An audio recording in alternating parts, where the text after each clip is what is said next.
Welcome to our presentation on the results of our 2017-18 financial audits of the entities in the health sector. Please note that this is a summary and the full report can be read on our website. This year we provided unmodified audit opinions on all Queensland public health sector entities' financial statements within the statutory deadlines. Readers can rely on the audited financial statements of these entities.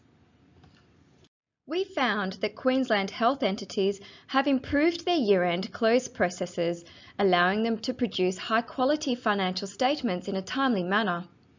More Queensland health entities completed their asset valuations and prepared draft financial statements by the dates agreed with us, and fewer made amendments to the values reported in their draft financial statements prior to audit certification.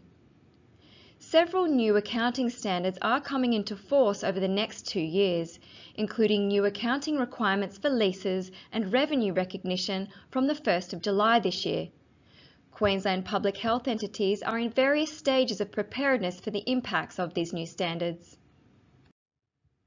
Collectively, Hospital and Health Services, or HHSs, achieved an operating result that was $13.7 million, better than the budgeted deficit of $50.9 million. However, they experienced a decline in financial performance when compared to the prior year. 7 HHSs reported operating deficits compared to 2 in the prior year. This year, HHSs delivered deficits to provide clinical activity or deliver in major projects such as digitising their hospitals. Demand for healthcare services continues to increase, with HHSs delivering 2.8% more clinical activity than last year. Revenue and expenses growth outpaced this, with a 7.4% increase when compared to the prior year.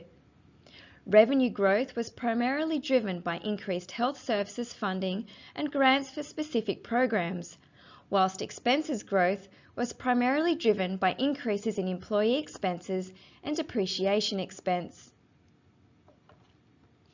An increase in the value of property, plant and equipment in the current year was driven primarily by re-evaluation of land and buildings and not by reinvestment into maintaining and renewing facilities.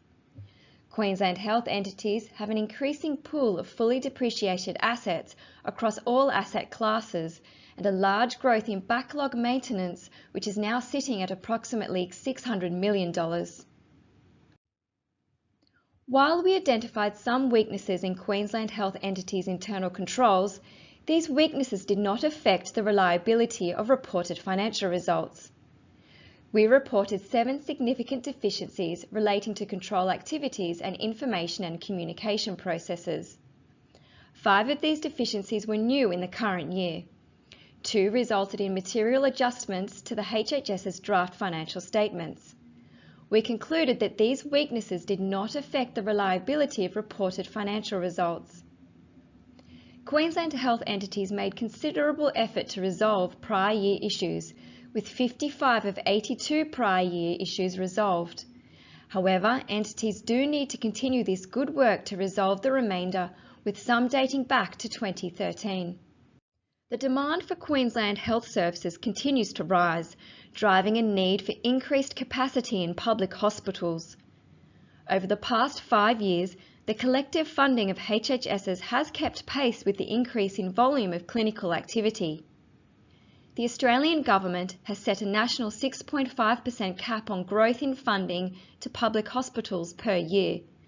Growth above this rate may need to be funded via other means. Queensland health entities are investing in modernising information systems and digitising hospitals. However, investment in information systems carries both financial and operational risk. Planned benefits may not be fully realised if risks are not identified and treated. Queensland Health's planned replacement of its finance system in early 2019-20 will require Queensland health entities to manage the impact of change on their people as they realign their processes and internal controls. For more information on the results, financial performance, future challenges and emerging risks highlighted in this summary presentation, please see the full report on our website. Thank you.